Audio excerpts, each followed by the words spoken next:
backing, of course, the forces of the internationally recognized government. We have this civil war now where the Iranians are arming the Houthi rebels with weapons, ammunition, and training them. So you are fueling conflict too. Well, I think that's an extraordinary, dangerous accusation.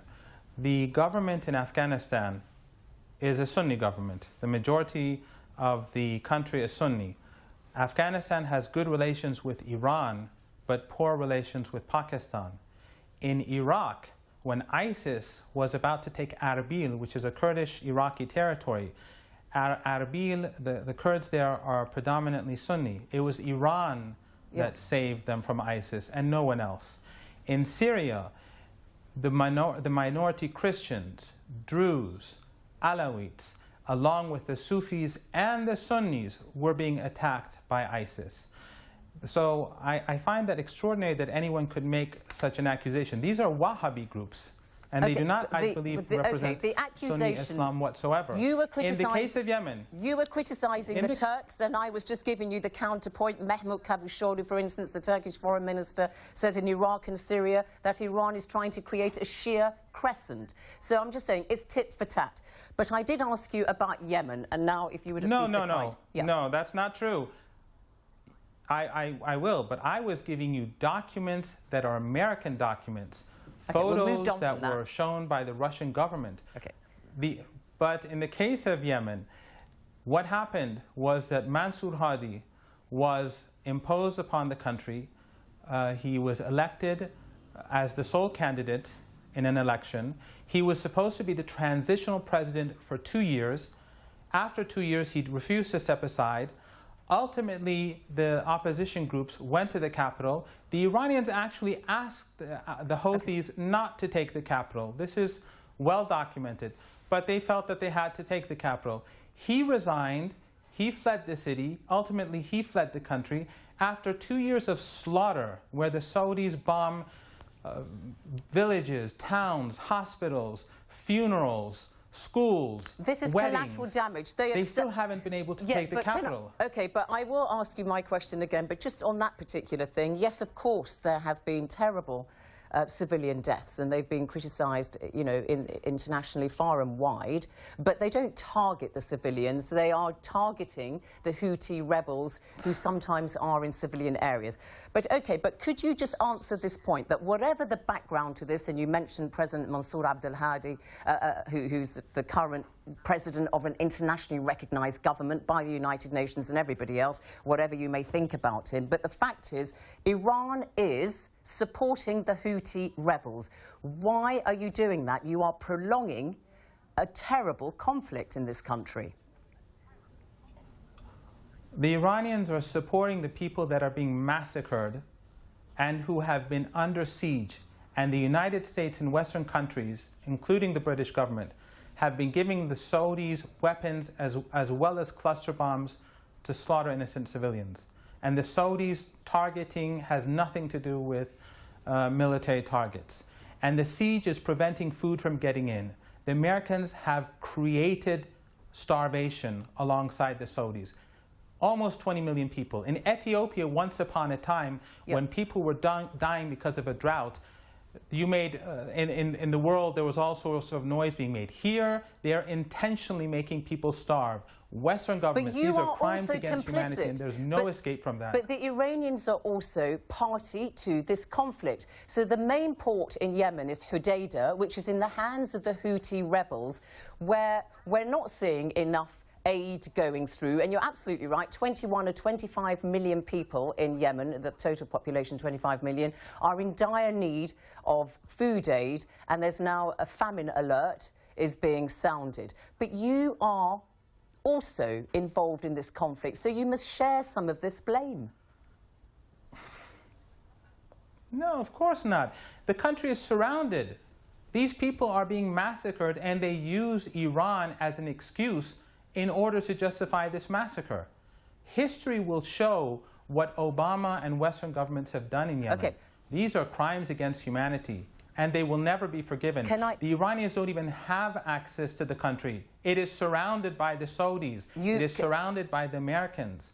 How can the Iranians well, you know that aid weapons are supposed to be being smuggled. Let me tell you what Ambassador Khalid al-Yamani, the ambassador to the United Nations of Yemen, says. Houthi rebels have launched ballistic missiles in an indiscriminate and irresponsible manner, targeting the border with Saudi Arabia, resulting in hundreds of injuries and destruction of infrastructure, including schools and hospitals. And what he said was the kinds of missiles used were manufactured in Iran, and that is according to a United Nations Committee of Experts on Yemen, a UN committee of experts. Really? Yes. They're saying really? that the missiles used were manufactured in United Nations? Are you talking about the same United Nations that put Saudi Arabia on a blacklist and removed it in 4 days? Well, could you answer that question, though? When you say that you can't... his shame? When you say that Iran can't get equipment... This person is not the representative of the Yemeni people. This person is someone who works for the Saudis. The reason why the Saudis have failed to take Sana'a, the capital of Yemen, is not because of some sect or group. It is because they failed against the will of the Yemeni people. And the Yemeni people are being sacrificed and murdered because Western countries are on the side of the Saudis because of their money, because of their clout, and because of their alliance with the Saudi regime. The Saudis are, by the way, just like in Syria. Yeah, you won't answer. You won't answer. I have that gentleman has. No, it's not the gentleman. It's the UN Committee of Experts that are saying these missiles were manufactured in Iran that are being used in Yemen. And I've said that there are plenty of sources, Western diplomats who say that there are the Houthis missiles come from. But what I can say is that whatever weapons the Ansarullah and the Yemeni army is using against the Saudis is incomparable to the weapons that the Saudis have been using with the help of your government, with the help of the United States, and with the help of the French government. Right. And these are crimes against humanity. And forcing people into hunger is unjustifiable.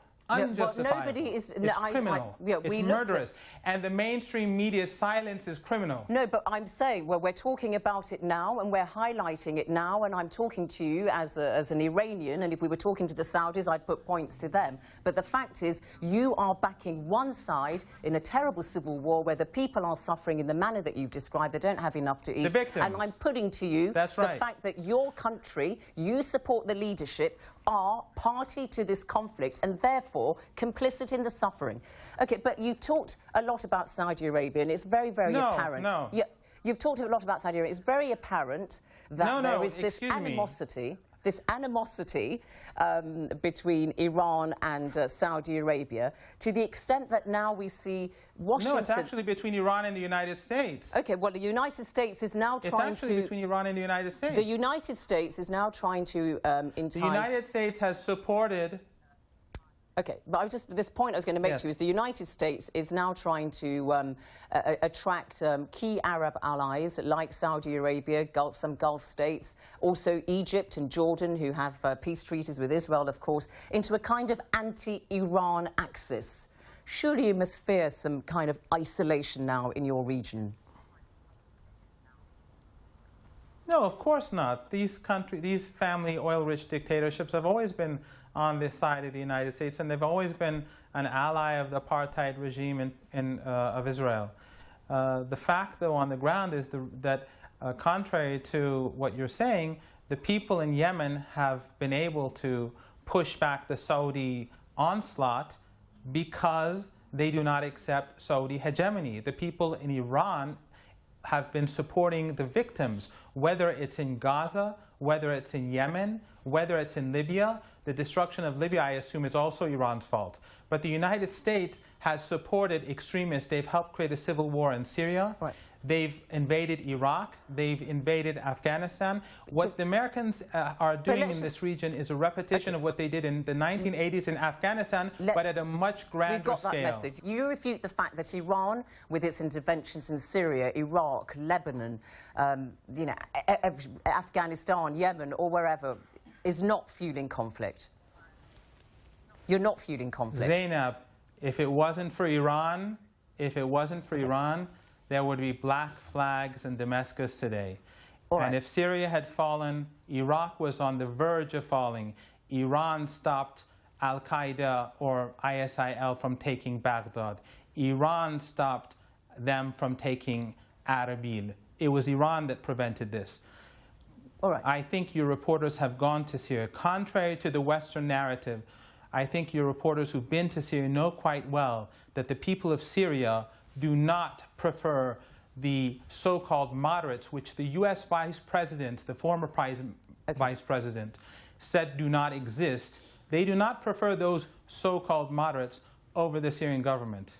Okay, but now, look, Iran spends about $1 billion a year supporting Bashar al-Assad in Syria. You spend something like $800 million a year supporting Hezbollah in Lebanon and, you know, your various other interventions. Wouldn't that money be better used on developing Iran? You've got 13% unemployment. Most people say they're not satisfied with the economy. You should look to your own people and deliver their needs. Zainab, I don't know how much money Iran spends in Syria or Lebanon, but if Iran had not supported Syria and the people in Lebanon, we would not have a Syria today and we would not have a Lebanon. But what about your own people? And we probably would not have an Iraq. What about your own people? Well, then our people would have to be fighting ISIS inside Iran. If these countries had fallen, we would have to fight ISIS inside Iran.